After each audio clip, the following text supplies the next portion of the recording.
कृष्णा राधे राधे।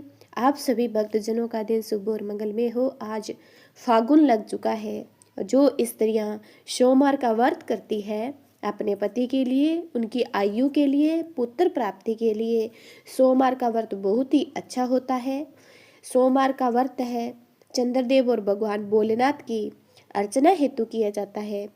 इस व्रत को श्रद्धापूर्वक करने से मानसिक क्लेशों से छुटकारा मिलता है एवं सभी मनोकामनाएं पूर्ण होती है। फागुन के महीने में सोमवार का व्रत किया जाए तो अधिक फलदायक होता है। वैसे यह व्रत चैत्र, श्रावण, कार्तिक मास में भी किया जाता है। इस व्रत में सोमवार के दिन उपवास रखकर भगवान शंकर, माँ पार्वती की पूजा अर्चना करनी चाहिए तथा दिन में एक बार भोजन करना चाहिए। सोमवार व्रत से स्त्रियों को पति, पुत्र एवं सुख मिलता है। सोमवार के पूजन विधि क्या है? भगवान शंकर की पूजा का श्रेष्ठ समय सुबह ही माना जाता है। सोमवार के दिन सुबह ब्रह्म मुहूर्त में उठकर नित्य कर्म से स्नान करके पूजा हेतु ध्यान करके भस्म धारण करें एवं कुशा पर बैठें। पूर्व अथवा उत्तर दिशा की ओर मुख रखें। चौकी पर सफेद कपड़ा बिछाएं।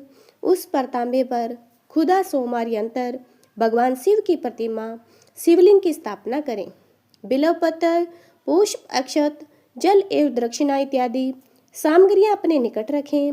शिव पूजन विधान के पश्चात व्रत कथा पढ़नी चाहिए। व्रत कथा पूर्ण होने के बाद भगवान शिव को भोग लगाकर तुलसी के पौधे में अर्घ्य दें एवं दिन में एक ही बार भोजन करें। आइए सभी भक्तजन, अब हम करते हैं सोमवार की संपूर्ण व्रत कथा। चैनल को जरूर सब्सक्राइब करना। एक साहूकार बहुत अमीर था। उसके पास धन की कोई कमी नहीं थी। साहूकार के पास सभी सुख और ऐश्वर्य के साधन थे, किंतु उसको एक ही दुख था कि उसके कोई पुत्र नहीं था।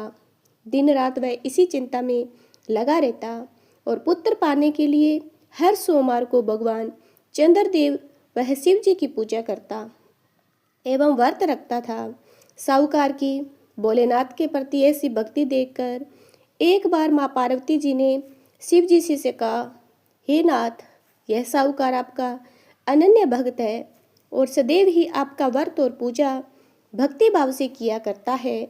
आप कृपया करके इसकी मनोकामनाओं को पूरी कर दें। पार्वती के ऐसे वचन सुनकर भोलेनाथ ने माँ पार्वती जी से कहा, हे पार्वती, यह संसार एक कर्म क्षेत्र है। यहाँ जो भी जैसा कार्य करता है उसे वैसा ही फल मिलता है, अर्थात जैसा मनुष्य कार्य करेगा वैसा ही परिणाम भोगता है। किंतु माता पार्वती आग्रहपूर्वक बोली, हे महादेव, यह आपका अनन्य भक्त है। यदि इसको कोई भी दुख है तो आपको उसे दूर करना चाहिए। यदि आप अपने भक्तों की मनोकामनाएं पूरी नहीं करेंगे तो क्यों मनुष्य आपकी भक्ति वह सेवा पूजा करेगा। पार्वती के इस आग्रह को सुनकर शिव जी ने कहा, हे शिवे, इस साहूकार के कोई पुत्र नहीं है। इसी कारण ये दिन रात चिंतित व दुखी रहता है। इसके भाग्य में संतान न होने पर भी मैं इसे एक पुत्र प्राप्ति के लिए वरदान देता हूँ, किंतु इसका पुत्र केवल 12 वर्ष तक ही जीवित रह सकता है। इसके बाद वह मर जाएगा। इससे अधिक मैं इस साहूकार के लिए कुछ नहीं कर सकता। यह बातें सुनकर साहूकार दुखी हुआ। यह सारी बातें सुनकर साहूकार को न तो खुशी हुई न ही दुख हुआ। वह शिव जी को पूजा करता रहा। कुछ समय के बाद साहूकार की पत्नी गर्भवती हो गई और 10वें महीने में उसने एक बहुत ही सुंदर पुत्र को जन्म दिया। साहूकार के घर में बहुत ही खुशियां बनाई गई, किंतु साहूकार ने अपने पुत्र की 12 वर्ष की उम्र जानकर कोई खुशी प्रकट नहीं की और इस संबंध में किसी को कोई भेद भी नहीं दिया। वह बालक धीरे धीरे बड़ा होने लगा। जब वह बालक 11 साल का हो गया तो बालक की माता ने साहूकार से उसके विवाह के लिए कहा, किंतु साहूकार ने कहा कि मैं इसे काशी जी पढ़ने भेजूंगा। साहूकार ने अपने साले को बुलाकर कहा कि तुम इस बालक को काशी जी पढ़ाने ले जाओ, विधिवत शिक्षा ग्रहण कराओ साहूकार ने इसको बहुत सा धन देकर कहा, रास्ते में जहाँ कहीं भी ठहरो वहाँ यज्ञ और ब्राह्मणों को भोजन कराते जाना। इस प्रकार वह दोनों मामा भांजे रास्ते में यज्ञ करते, दान देते और ब्राह्मणों को भोजन कराते जा रहे थे। रास्ते में एक शहर पड़ा। उस शहर में राजा की कन्या की शादी थी। एक अन्य राजा का लड़का बारात लेकर आया था, लेकिन वह एक आंख से काना था।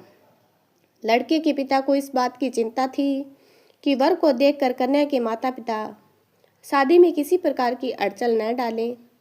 इसी कारण जब उन्होंने साहूकार के अति सुंदर बेटे को देखा तो मन में विचार आया, क्यों न इस लड़के से शादी का कार्य पूर्ण करा लिया जाए। यह विचार कर उसने लड़के और उसके मामा ने कहा, यदि आप फेरे व कन्यादान का कार्य पूर्ण करा देंगे तो आपकी बड़ी कृपा होगी और हम आपको बहुत सारा धन देंगे। साहूकार के लड़के और उसके मामा ने इस बात को स्वीकार कर लिया था। शादी का काम भली प्रकार से पूरा हो गया। जब वह लड़का जाने लगा तो उसने चुपके से राजकुमारी की चुनरी पर लिख दिया कि तेरा विवाह मेरे साथ हुआ है, लेकिन जिसके साथ तुम्हें भेजा जाएगा वह एक आंख से काना है। मैं काशी जी को जा रहा हूँ। राजकुमारी ने जब इस प्रकार लिखा पाया तो उसने राजकुमार के साथ जाने से इनकार कर दिया और कहा कि यह मेरा पति नहीं है। मेरी शादी जिसके साथ हुई वह काशी जी गया है। राजकुमारी के पिता ने जब यह सुना तो उसने अपनी कन्या को विदा करने से इनकार कर दिया। बारात वापस चली गई। उधर साहूकार का लड़का और उसका मामा काशी जी पहुँचे, जहाँ लड़के ने पढ़ना शुरू किया। अपना अतिरिक्त समय मामा भांजे यज्ञदान आदि में व्यतीत करने लगे। इस प्रकार कई महीने बीत गए। जब लड़का 12 वर्ष का हुआ तो उस दिन लड़के के मामा ने यज्ञ का आयोजन कर रखा था। अचानक ही लड़के की तबीयत खराब हो गई। लड़के के मामा ने कहा कि अंदर जाकर सो जाओ।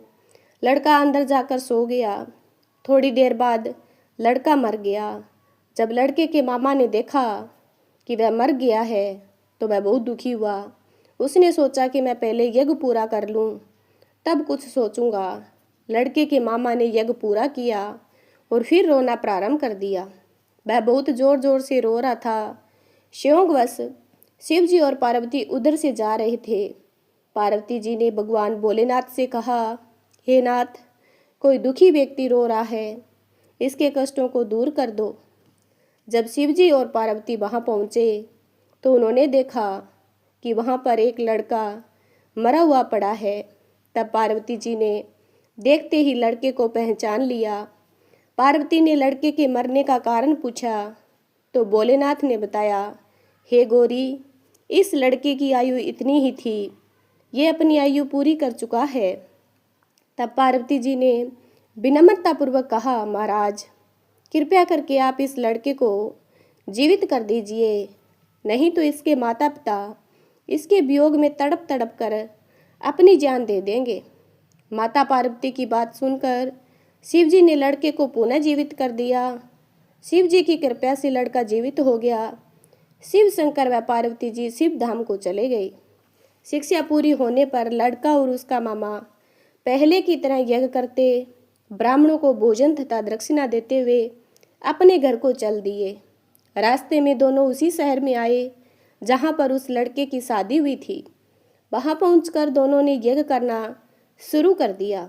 जब वे दोनों यज्ञ कर रहे थे तो उस लड़के के ससुर यानी वहाँ के राजा ने, जो उधर से घोड़े पर बैठकर अपने सेवकों के साथ जा रहा था, उसने लड़के को पहचान लिया।